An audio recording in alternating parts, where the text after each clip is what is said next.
Olá, gente, tudo bem? Então, eu vou continuar o vídeo do sistema cardíaco, né? Eu parei em arritmias, né? E aí eu vou começar a falar sobre angina, né? O que seria angina?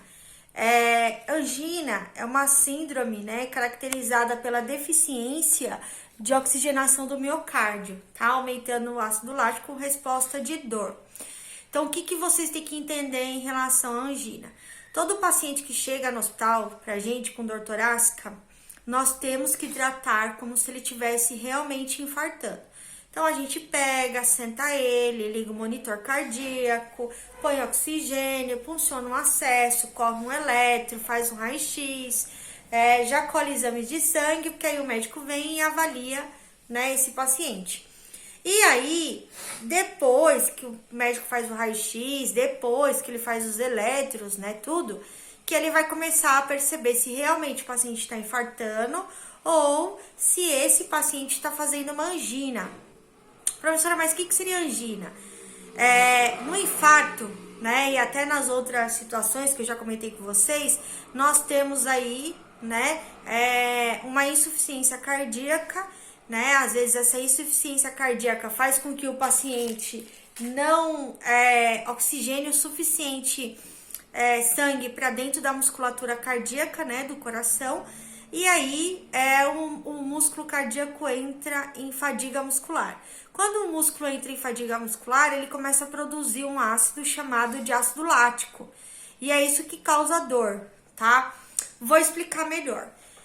Vocês nunca foram para academia, né? Ou hoje teve que fazer uma mudança, né, em casa, ou nunca foram para academia, e aí hoje vocês começaram a fazer os exercícios. Então vocês chegam lá na academia, o professor dá uma série para você, né, fazer, e aí no outro dia, né, você faz, ok, beleza. No outro dia você não aguenta nem mexer o braço, nem mexer a perna, nada. Então, o que acontece? O seu músculo, ele tá acostumado até um limite, né? A partir desse limite, né, ele entra em fadiga muscular, porque o que acontece na maioria das vezes, né? O músculo, ele tá acostumado com uma coisa, né, até um limite. Depois que você ultrapassa esse limite, você tem a produção do ácido lático por falta de oxigenação. Então, é quando a gente fala que entra em fadiga. Então, nesse caso, né, quando a gente tem a angina, a dor, né, após a musculação, após os exercícios, é isso. Aí, conforme você vai acostumando, fazendo isso todo dia, o músculo, ele suporta, ele entende que aquilo que você tá fazendo é o seu novo limite, e aí, o que o professor vai e faz? Muda novamente os exercícios, aí novamente você sente dor. Então é por isso que às vezes, né, as pessoas ficam lá no espelho se vendo tudo, porque já incha o músculo, porque faz um processo inflamatório, né? Esse processo inflamatório, né, incha, fica vermelho. É lógico que a gente não consegue visualizar o músculo, tá?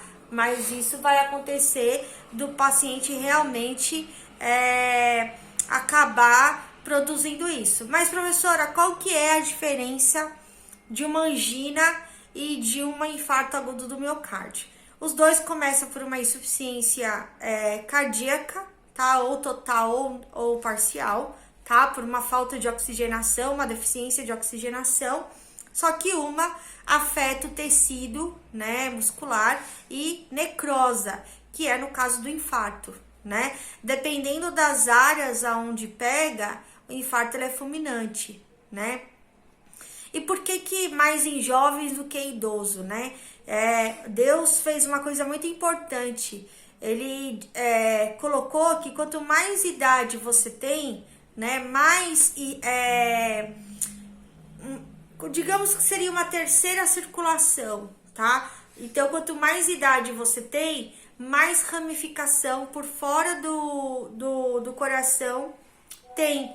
Então, quando às vezes o idoso, né, ou a pessoa mais velha, né, do que a gente, desenvolve o infarto, o coração ele usa, né, essa terceira circulação, digamos assim, não é assim que fala, tá? Essas inervações, essas ramificações do lado de fora, para ajudar a auxiliar naquela área que foi afetada.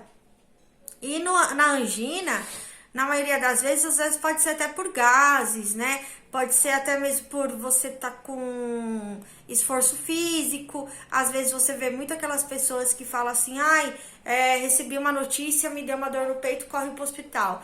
Então, a gente tem que lembrar que todo paciente que entra no hospital pra gente é um paciente que esteja infartando. O que vai determinar se vai ser uma angina ou vai ser um infarto, vai ser duas situações, tá? Qual é? Primeiramente, a dor na angina, quando o paciente deita, quando o paciente senta, passa, tá? Agora, no infarto, permanece e persiste. E a dor é igual, dor nas costas, dor de vontade de vomitar, dor de vontade de evacuar, dor do braço que irradia dor no peito que irradia pro braço esquerdo, que sobe pra mandíbula, que pega nas costas, né? Aquela sensação de aperto no peito, de opressão, tudo isso vai dar os dois iguais. Só que eu sentei ou eu deitei, na angina a dor passa, no infarto a dor piora, tá bom? Então, quais as causas da angina, né? Arteriosclerose, tá? Obstrução de alguma artéria coronária, insuficiência, né, da aorta, que é a veia principal. O hipertiroidismo, tá? Que mais pra frente vocês vão ouvir falar sobre isso. Ele tem bastante interferência em relação ao sistema nosso cardíaco. Anemias, né? Por falta de glóbulos vermelhos, tá? Taquicardia, esforço físico, né? Fator emocional, que foi o que eu falei pra vocês, e às vezes refeições inadequadas. Professora, mas como assim refeições inadequadas, né? Quando, né? Às vezes a gente come uma comida muito pesada e aquela digestão, né, demora um pouco para ser feita, acontece de eu desenvolver aí uma angina, uma dor no peito, por causa que acaba causando um desconforto, tá bom? Quais que são os sintomas? Dor retroesternal de intensa e de curta duração, com melhora ao repouso, tensão, sensação de astenia, que é a fraqueza, e dormência no braço, punho e mão acompanhada de dor. O diagnóstico foi o que eu falei para vocês, né? Exames de sangue, eletro, exames de raio-x, tá bom? E aí, qual que é o tratamento? A gente vai ter que aumentar a oxigenação do miocárdio, né? A gente vai usar uma medicação chamada Digitálica, que o que eu quero que vocês anotem aí, que é super importante. Toda vez que vocês fizerem esses medicamentos, que a ação dele é digitálica, antianginosa, vocês têm que verificar o pulso do paciente. Se tiver abaixo de 60, nós não podemos medicar com esse medicamento, senão o paciente para, tá? Então, é um cuidado da medicação, certo?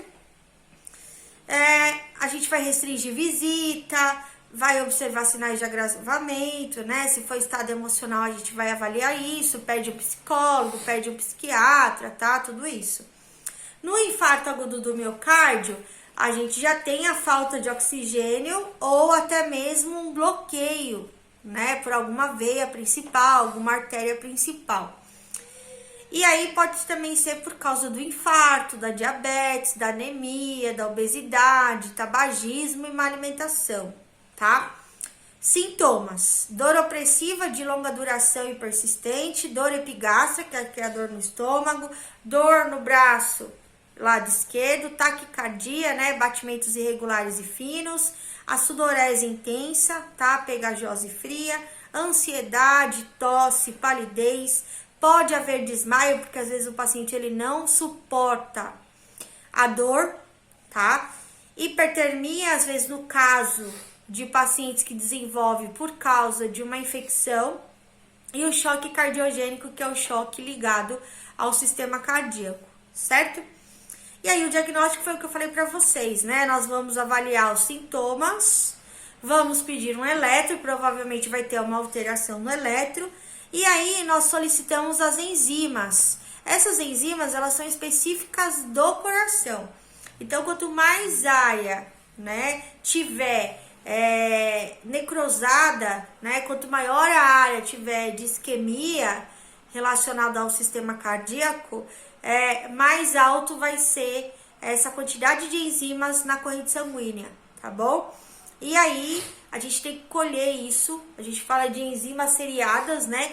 Que é a gente colher essas enzimas durante 24 horas, de 3 em 3 horas, tá bom?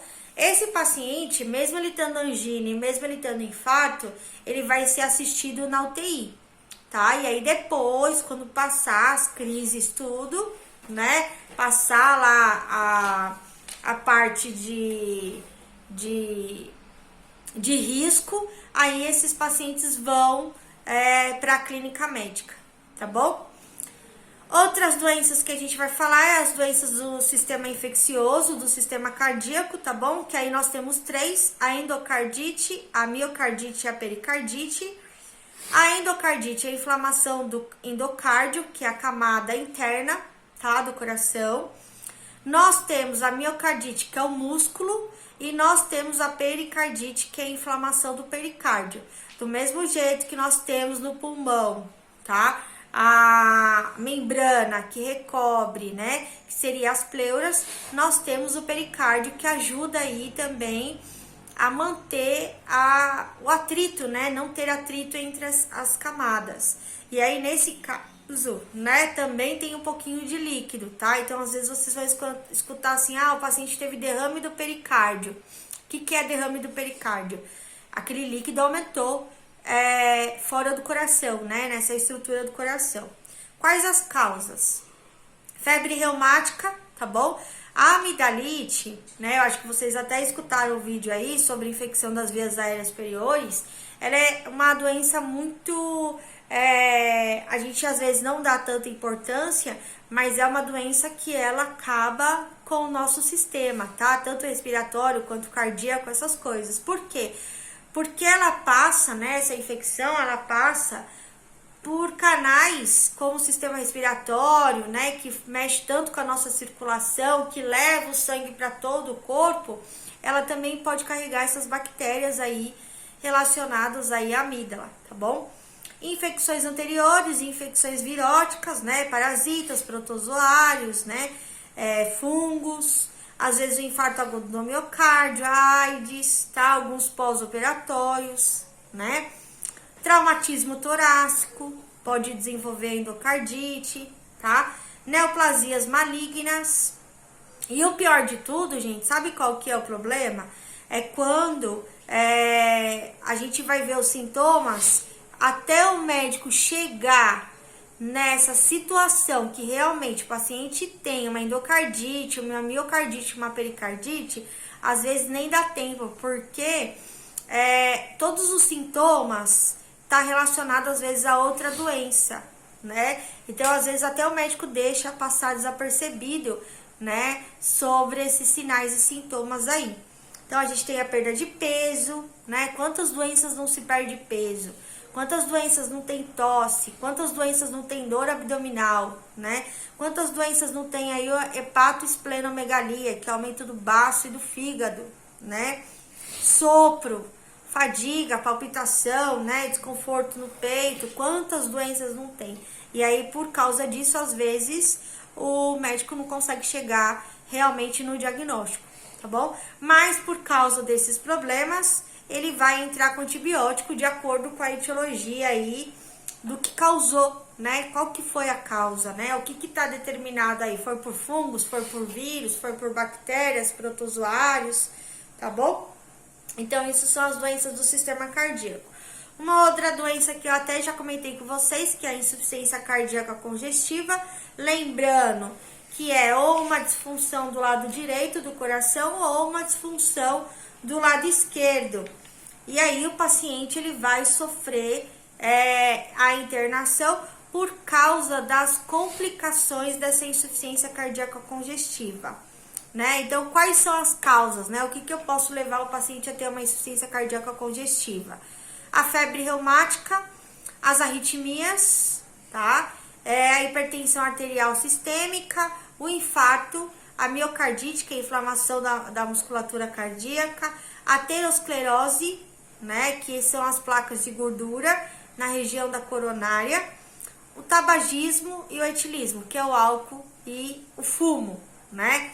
Então aí o paciente também tem uma série de complicações, e aí os cuidados foi aquele que eu falei ontem na live, referente a deixar o paciente sentado, com as pernas pensas, né? Colocar monitor, ligar oxigênio, né? Tudo isso é grande importância para quem tem insuficiência cardíaca congestiva. Aí vai tomar medicamentos que são os cardiotônicos, digitálicos, para ajudar a musculatura a funcionar melhor. Vai tomar medicamentos para diminuir, às vezes, essa quantidade de nicotina, essa quantidade às vezes, de colesterol que tá nas veias, né? E aí vai, às vezes, melhorar a insuficiência cardíaca congestiva, tá bom? E pra gente finalizar, a hipertensão arterial sistêmica, né? Que é pelo aumento da pressão arterial sistólica ou diastólica, certo? Nós temos a hereditariedade como causa principal, metabolismo hidroeletrolítico, são excesso de sódio, de potássio, de cálcio, de magnésio, tensão emocional, obesidade, tabagismo e etilismo. Nas fases secundárias, nós temos a toxemia gravídica. Mas o que é isso, professora? São doenças que a gestante acaba desenvolvendo, que a gente tem a pré-eclâmpsia, né, que acaba desenvolvendo a pressão alta com 22, 20 semanas de gestação. E nós temos a eclâmpsia, que é quando o paciente desenvolve um único episódio, tá, de pressão alta durante a gestação, e ela acaba, às vezes, convulsionando, tá bom? A gente tem que lembrar que é o maior risco de aborto, né? Por causa do quê? A pressão que o paciente tem na cabeça, a pressão que o paciente tem dentro dos vasos, essa pressão também está dentro do útero, né? Dentro da placenta. E às vezes o bebê ele não suporta isso, e aí ele acaba indo a óbito, tá bom? Que é a maioria das vezes o que acontece quando o paciente tem isso no final da gestação, às vezes, e acaba perdendo o bebê dias antes dele nascer, tá bom? E aí nós temos, né, uma outra doença chamada síndrome de HELP, tá? Na gestação. O que é a síndrome de HELP? Além de eu ter a pressão alta, além de eu convulsionar, eu vou ter os exames de sangue todos alterados, tá? Todos que vocês imaginarem. Tanto na pré-eclâmpsia quanto na eclâmpsia, é aí que o médico chega pra gente, né, pro pai ou pra mãe ou pra irmã ou até mesmo pra paciente e fala assim, ó, ou eu socorro o bebê ou eu socorro você. Então é feito medicações, essa mãe fica na UTI até abaixar um pouco a pressão, porque pode vir a acontecer e parar na hora que ela estiver fazendo o parto, né? É um parto de emergência, é um parto de urgência, tem que ser agora, tem que definir. E às vezes a pressão dela não tá abaixando o suficiente para fazer esse parto. Então corre o risco dela convulsionar, tá? Ou ela parar na mesa de cirurgia. Então os médicos antes já avisa, ou eu perco o bebê ou eu perco a mãe, tá? É lógico que graças a Deus hoje, por causa da tecnologia e por causa dos medicamentos que existem aí, nós conseguimos salvar os dois. Mas, mesmo assim, tanto ela quanto o bebê acaba indo para UTI, porque sempre vai ter um probleminha. Às vezes, pulmonar no bebê, tá? Uma repercussão pulmonar, onde o paciente, o bebê ele não consegue respirar e aí ele precisa ser entubado, né? Precisa de auxílio. E ela, para avaliar, ver se ela não vai parar ou vai chocar, né? Em cima dos níveis pressóricos, até mesmo ter um AVC, tá? Então, esses são os cuidados. Mas, quando você chega, né, o que eu já tinha comentado com vocês até, que quando a gente verifica a pressão, né, vocês aprenderam aí com a Márcia, não sei qual que foi a professora de vocês de semiologia, que nós temos lá um limite, né, a sistólica de 90 a 140 e a diastólica de 60 a 90, né? Isso aí é um parâmetro, tá? Não quer dizer que seja normal. É um parâmetro. Por quê? A minha pressão é 9/6, tá? 12/8, para mim, eu já tenho todos os sintomas de um paciente hipertenso. Então, se eu chegar, né, eu tenho dor na nuca, eu tenho a visão turva, eu posso simplesmente ter um AVC com o quê? Essa parte aí de 12/8. Aí você fala, nossa, mas ela não tava nem hipertensa. Para mim, eu estou hipertensa. tá? Então, por isso que a gente sempre tem que perguntar para o paciente qual é o limiar dele, né? Qual que é o normal dele, tá? Pra gente poder ter uma referência. E aí, o que a gente precisa hoje, né? Justamente porque minha pressão tá 12/8, é que eu não tenho sintomas. Então, além da pressão, o médico ele vai ter que avaliar também os sinais e sintomas, tá? Então, ele não pode mais, tá 12/8, tá normal, né? Então, ele não pode mais ir por isso. Ele vai ter que ir também como referência aos sinais e sintomas. Então, ele vai pedir exames, vai pedir raio-x, vai pedir um eletro, tá? Tudo certinho. Às vezes é emocional, então só um ansiolítico resolve, né? Às vezes já é problema relacionado aí a fatores biológicos e fisiológicos. Aí nesse caso, né, o médico, se você nunca teve pressão alta e você teve pelo menos um pico, o médico vai pedir para você observar se isso realmente começar a acontecer, para você marcar um cardiologista, tudo certinho, para você acompanhar e tomar os medicamentos de acordo, tá bom? E quais são os sintomas, né? Tontura, fadiga, insônia, tem pessoas que ficam irritadas, visão turva, às vezes tem por causa da pressão que tá dentro da cabeça, né? Por isso do risco do AVC, né? Você pode ter tanto sangramento nasal, que é epistaxe, quanto sangramento dentro da cabeça, por isso que dá o AVC hemorrágico, tá? Dispneia, os esforços, né? Falta de ar, alteração do sono, porque você tá agitado, você tá irritado, né? Ninguém consegue dormir com dor e dificuldade, às vezes, de concentração, tá bom? Então, isso tá relacionado aí à hipertensão arterial sistêmica. O tratamento vai ser de acordo com os sintomas, né? De acordo com as causas também que levou esse paciente até a pressão alta. Às vezes, o médico vai pedir, né, a redução do peso, uma dietinha, né? E se for necessário, ele vai dar alguns medicamentos para vocês tomarem, tá bom? E aí vai ter que mudar, lógico, toda a sua rotina, toda a sua vida perante aí a sua dieta e o seu cotidiano, para que você não tenha complicações sobre a hipertensão arterial sistêmica, certo? Então aqui eu tô terminando a segunda parte do sistema cardíaco. Tudo bem? Beijão, beijo. Adoro vocês. Tchau.